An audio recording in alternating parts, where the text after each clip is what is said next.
नमस्कार साथियों, मैं SC Sharma healing touch acupressure की ओर से आपका हार्दिक स्वागत करता हूं।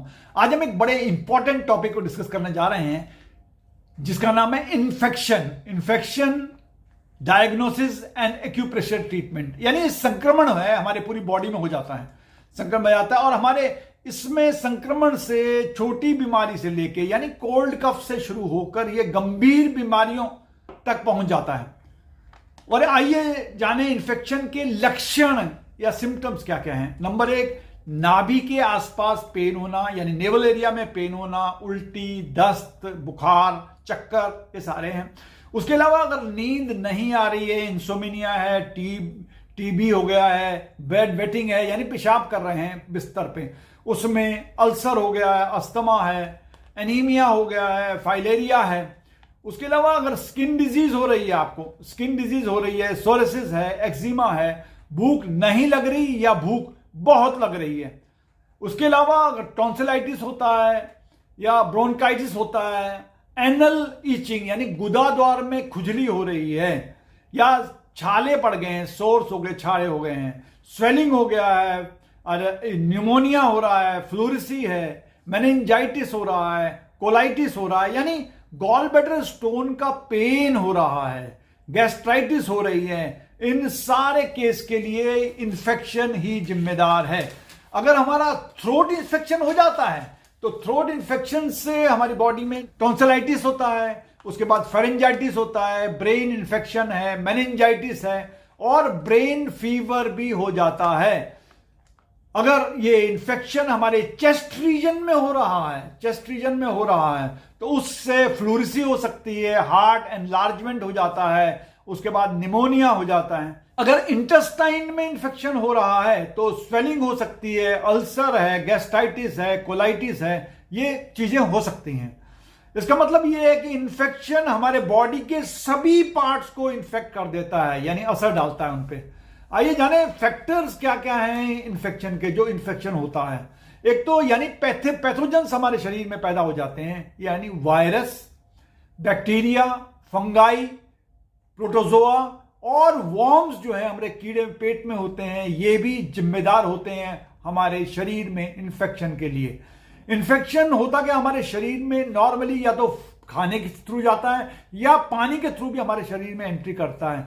दूसरी एंट्री हमारे इनकी इन्फेक्शन की हमारे नाक के थ्रू भी होती है।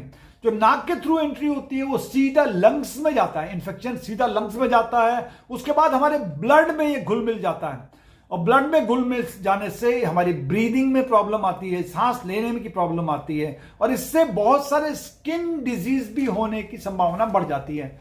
उसके अलावा इन्फेक्शन जो है हमारी बॉडी में जब एंटर करता है, ये आमतौर पे या तो फूड पाइप से एंटर करेगा या तो विंड पाइप से एंटर करेगा और ये हमारी पूरी बॉडी में असर करने लगता है। इससे हमारी बॉडी में इन्फेक्शन जो है बढ़ जाता है, तो उससे हमारी इम्यूनिटी कम हो जाती है। आयुर्वेदिक एक्यूप्रेशर के अनुसार हमको अपनी एनर्जी 0 पॉइंट पे अपनी एनर्जी बढ़ानी है, यानी तम एरिया में हमें अपनी एनर्जी बढ़ानी है, जिससे हमारे शरीर में सेल्स, हमारे हेल्दी सेल हैं, वो इन्फेक्शन से अच्छी तरह से लड़ सकें, वो अधिक सेंसिटिव हो सकें, एक्टिव हो और वो फाइट कर सकें इन्फेक्शन के साथ। दूसरा, हमें जो रिड्यूस करना है 9 नंबर यानी आत्मा यानी सोल को हमें रिड्यूस करना है। उससे हमारी एनर्जी में जो छोटे छोटे लिविंग पैथोजेंस हैं यानी लिविंग बॉडीज हैं, छोटी स्मॉल लिविंग बॉडीज, ये पैथोजन ये रिड्यूस हो जाएंगे, ये कम हो जाएंगे। यानी कुल मिला के देखा जाए तो हमें 0 टोन और 9 सेडेट करना है इन्फेक्शन के लिए। ये बहुत बढ़िया है, इससे हमारा इन्फेक्शन कंट्रोल हो जाएगा और ये हमारा बहुत, इससे हमारी इम्यूनिटी भी बढ़ेगी, हमारे शरीर की रोग प्रतिरोधक क्षमता बढ़ जाती है। पेशेंट्स को फ्रीक्वेंटली अगर किसी को कफ हो गया है, कफ है, कोल्ड है, अगर फीवर हो रहा है, तो इस केस में हम लोग ये पॉइंट लगाएंगे तो इससे काफी फायदा होता है और तुरंत इन्फेक्शन दूर होने में सहायता मिलती है। उसके अलावा अगर ट्रीटमेंट हमें करना है इन्फेक्शन का, तो हमें याद रखिएगा ऑर्गन में हमें 0 टोन और 9 सेडेट करना है। फॉर एग्जाम्पल जीआईटी में अगर अफेक्ट हो गया, ऑर्गन अफेक्ट होते हैं, वो होते हैं स्टमक, स्मॉल इंटेस्टाइन और लार्ज इंटेस्टाइन।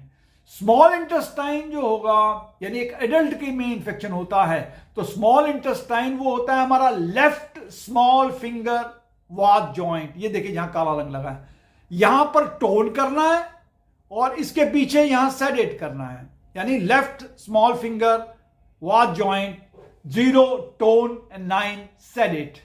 दूसरा करना है हमें लार्ज इंटेस्टाइन में। लार्ज इंटेस्टाइन हमारी दूसरे हाथ की राइट हैंड की स्मॉल फिंगर में है, यहां पर देखिएगा, ये देखिए यहां पर है, ये यहां पर आपको राइट स्मॉल फिंगर वाद जॉइंट में हमें 0 टोन 9 सेडेट करना है।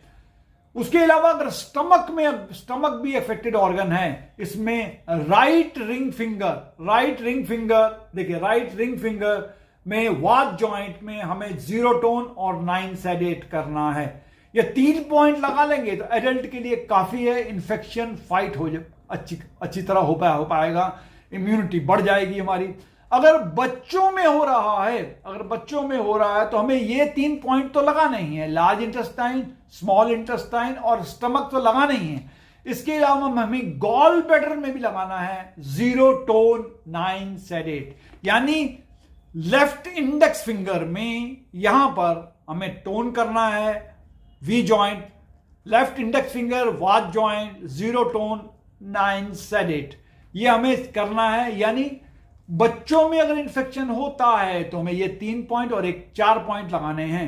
अब एडल्ट में होता है तो केवल 3 पॉइंट लगाओगे, 0 टोन और 9 सेडेट लगाओगे तो इससे काफी फायदा मिलेगा। अगर हमारे पास बियोल मैग्नेट है तो टोन का मतलब है व्हाइट पट्टी में दिखाई देगा, अगर सेडेट का मतलब है पीला रंग पट्टी में दिखाई देगा। अगर हमारे पास बियोल मैग्नेट नहीं है तो हम इसमें स्टार मैग्नेट लगा सकते हो। स्टार मैग्नेट भी नहीं है तो हम मेथी सीड लगाएंगे इन जगहों में। और याद रखिएगा ये हमें 8 से 10 घंटे कम से कम लगा के रखना है और कुछ दिन लगाइएगा तो इससे इंफेक्शन दूर होने में सहायता मिलेगी। आज के लिए इतना ही। अगले एपिसोड में फिर नए पॉइंट लेकर, नई प्रॉब्लम्स लेकर या नए चैलेंजेस लेकर आपके सामने पधारेंगे। तब तक के लिए नमस्कार, टेक केयर।